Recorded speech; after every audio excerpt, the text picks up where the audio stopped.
CAN 2023, la défaite du Cameroun, une défaite de trop. Et là, le président de la Fédération camerounaise de football a fait une sortie dans le quartier général de Lyon, des Lions indomptables, et il les a parlé. Cette fois-ci, ce n'est pas avec la colère, parce qu'il a compris peut-être que ça ne sert absolument à rien aux joueurs inconscients des implications de ces différentes défaites, de la non-engagement à 100% pour leur équipe nationale. Et il les a fait des petits rappels historiques. C'est très important. Parce qu'aujourd'hui, au Cameroun, les amis, il faut regarder la blogosphère.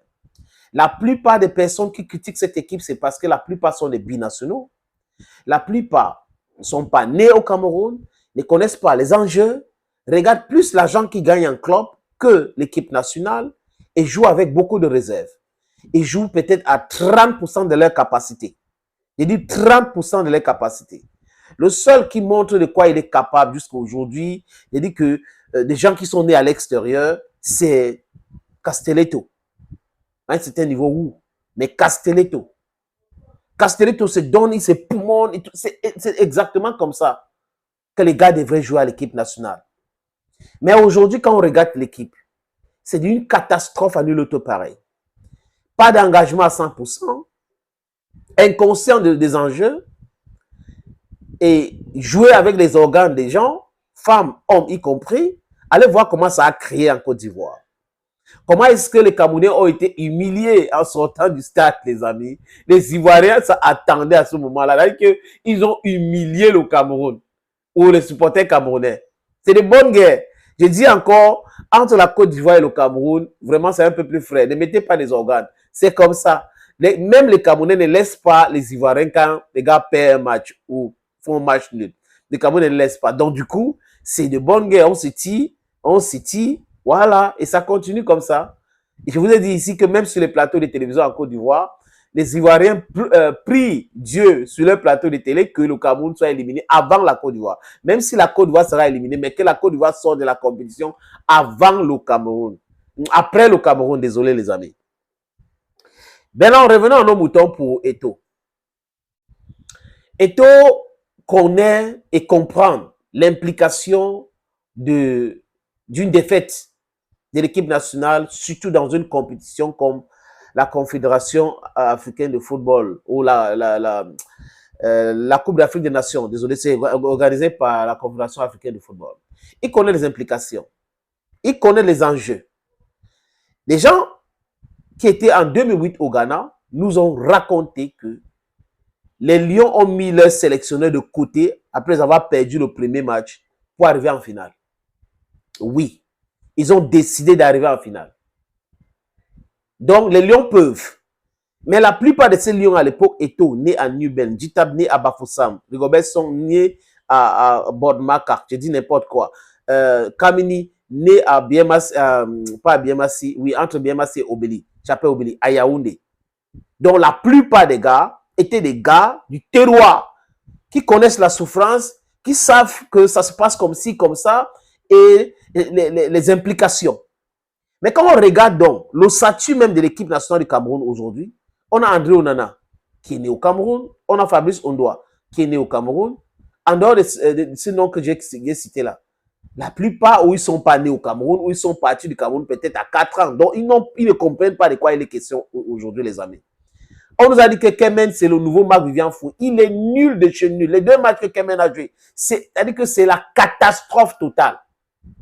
Cham et Kemen ont donné un but gratuit aux Guinéens. Rigobert Song en a ajouté sa part pour mettre Castelletto à droite et tout chambouler l'équipe. Vous voyez un peu les amis. Donc le milieu de terrain, avec Zamboanguissa, un gars qui est né au Cameroun, les amis, il se comporte comme quelqu'un qui est né à l'extérieur. Il ne comprend pas l'implication du Hemler, du fighting spirit, de cet esprit de combat jusqu'à la fin. Zambo. Paf, paf, paf, paf, paf, paf. Oui. Kemen, comme ça, les amis. Kemen, on doit lui donner moins 5 sur 20. Zamboanguissa, moins 10 sur 20. Les amis. Et Chateau, qui est entré poste pour poste, mais il paniquait. Il n'avait pas confiance en lui. J'ai vu un jeune qui joue bien en France, mais qui arrive au Cameroun. Il n'a pas confiance en lui, le château là. Je ne sais pas de quoi il est. Pourquoi? Pourquoi? Alors qu'à l'époque, quand son père jouait, c'était un défenseur arrière gauche. C'était la magie. Entre 2000 et 2002, c'était une équipe formidable avec Chateaubil. Prenez l'exemple sur ton père, Chateau, petit. Appelez ton père qui te parle de l'équipe nationale du Cameroun. C'est une catastrophe que tu entres, au lieu de montrer de quoi tu es capable, tu joues comme ça. Les amis, Eto'o les a dit quoi? Que je comprends que vous n'êtes pas né au Cameroun. Donc les implications des défaites et tout ça, ou de l'esprit, de fighting spirit, vous n'avez pas. Et il les a pris les exemples que lui, il venait jouer pour le Cameroun alors que ce n'était pas un dixième. Le Cameroun lui donnait pas un dixième de ce qu'il touchait dans ce club. Vous voyez les implications. Pour la petite histoire aussi, il raconte l'histoire de 2003, la Coupe de la Confédération, où il devait jouer et partir jouer la Coupe de l'Espagne, la Coupe du Roi, gagner la Coupe du Roi avec Real Mallorca, revenir jouer encore pour la finale de la Coupe de Confédération. C'est de ça qu'il est question. Donc, on en a pu faire la même chose en quittant Manchester en arrivant, on pouvait l'aligner. Mais Song a décidé autrement, ce n'est pas lui qui a décidé de ne pas jouer. Les amis. Et il a cité des exemples comme Tchofi Labega, Manga Ongene, Roger Mila, Oman Biyik. Ce sont les exemples que Eto'o a cités devant ces gars.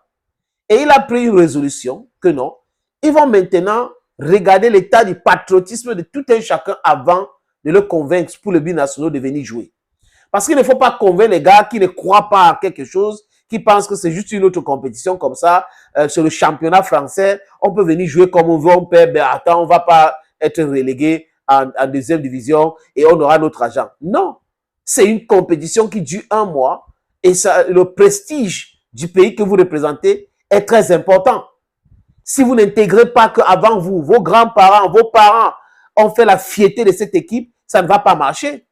Il faut réveiller ce lion-là. Je crois que le discours de Samuel Eto'o fils est révélateur de son désespoir, de sa colère vis-à-vis de ces gars. Quand on les voit au stade, c'est rien du tout.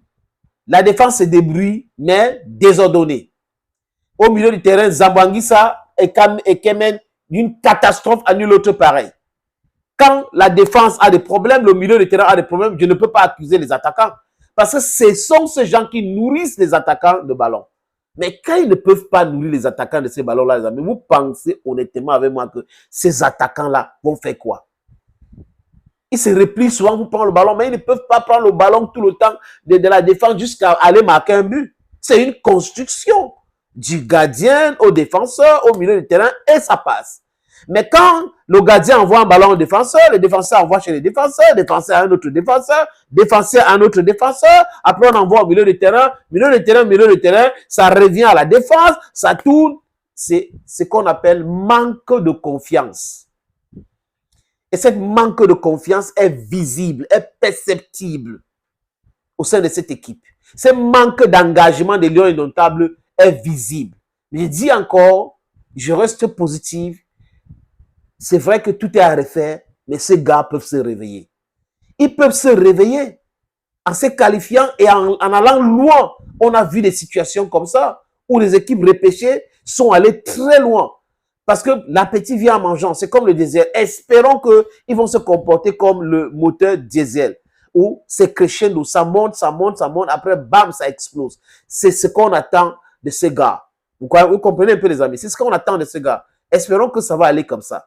Mais sinon, c'est un bon message que Samuel Eto'o les a passés.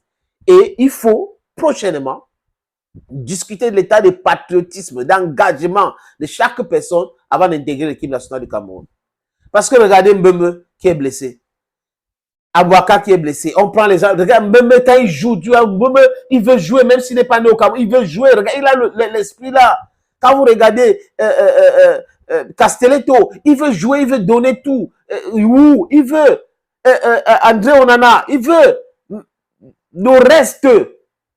Peut-être Magri veut, Koudou veut, Moumi veut, Moumi Ngamale.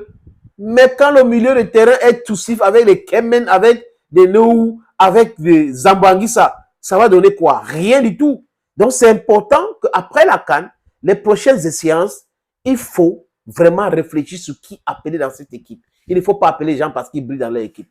Ce n'est pas tout. Ce n'est pas le plus important. Oui. Et là aussi, Song a sa responsabilité. Et toi, dois regarder du côté de Rigobert Song. Simon Augustin, Rigobert Song Banak. Et je ne sais pas, je ne vais pas prononcer l'autre caucasienne qui est dans l'équipe là. Oui. Ils sont responsables de l'échec. Même comme Song a dit que oui, je suis responsable. Quand on est responsable de l'échec, on prend ses responsabilités. C'est quoi ses responsabilités? Je ne veux pas compléter. Complétez en commentaire, les amis. Thank you again, and bye-bye.